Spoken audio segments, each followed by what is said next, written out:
Fisc Policy. And I'm Todd Phillips. Welcome to the National Economic Performance News.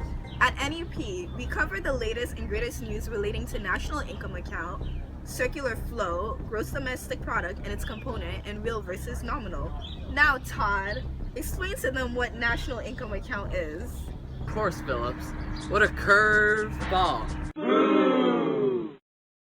of a question. National income account is an estimate for the money value of income and output for a period of time. It is very important to keep track of national income because this way the government can keep track of money flow in the country and keep our economy stable. The well-being of our economy is incredibly important. Oh, hold on, Fisk. We have some breaking news in the economic flow sector. Good morning, everyone. My name is Cap Account, and I'm here with, sir, what's your name? Names don't matter. What really matters is we can all live our lives in peace. All right, and what's that in your hand? Oh, this is my paycheck. I just received it from my workplace now, and I'm going to buy some cereal from Kellogg's. Tell me more about that, extremely interesting processes of you providing for your family. I'm glad you're interested. Well, when I go to work, I get a paycheck. And I use that paycheck to purchase goods that I need. These goods are supplied by corporations. So that's part of this process we call the circular flow, where he is the household and he gets goods and services from the market, which is in this case corporations, and then he gives money to them, but he in turn provides the goods and services to the markets for capital or production, and this way the money flows in the opposite way as the goods and services do. Thank you, Cal. Hey, Todd, what do you call an economist making a prediction? No! Predictionist? No. Wrong!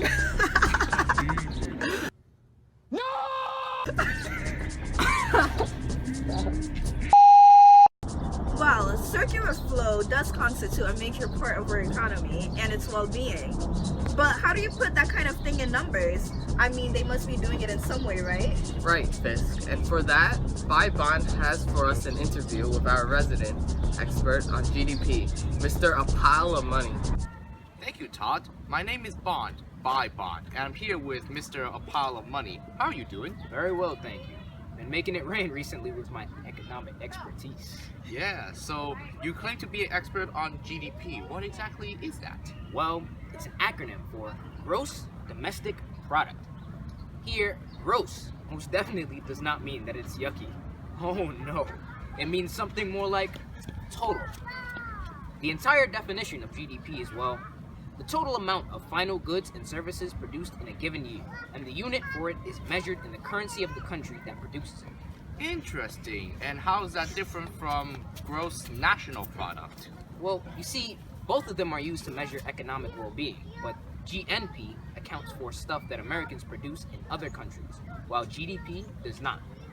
Although kids taking high school AP economics probably don't need to know any more than that. You emphasize final in your definition. Is that word very important? Of course! You won't count something more than twice for GDP. That's economic cheating.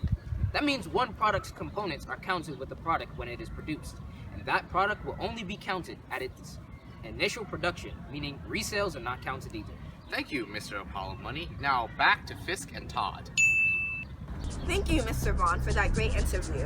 Well, Mr. Apollo Money was gracious to us in giving us a definition of GDP. We don't know all of its components yet. Well, here at NEP, we use this very convenient acronym of SIGNIC to represent those parts. This stands for Consumer Spending, Investment, Government Spending, and Net Exports. Consumer spending is self-explanatory.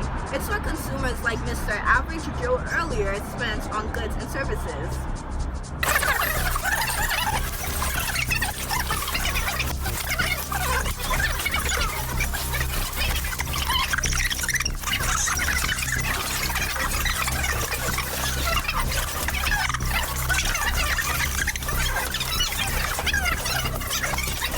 For the sake of high school AT economics, is defined as spending on production of more stuff, also known as capital.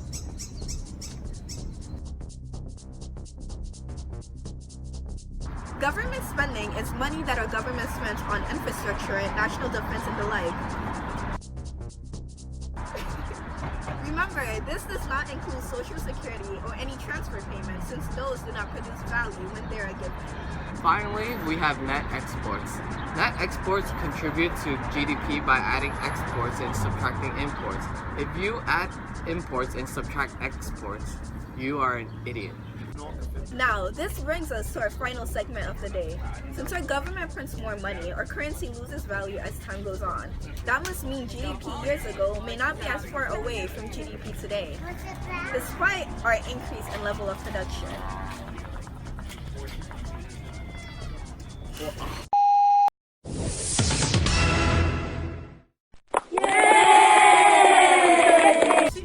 What you described earlier is one of the causes of inflation, or general rise in price level.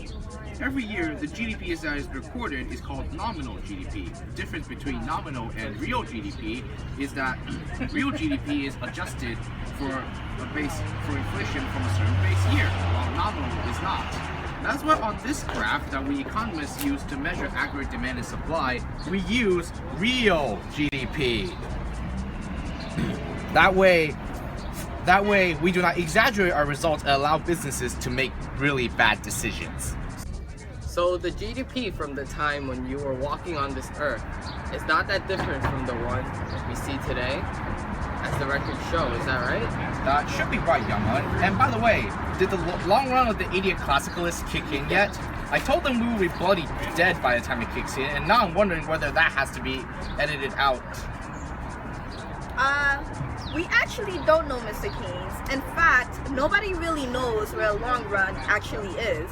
Now, that's all today, folks. See you next week on NEP News.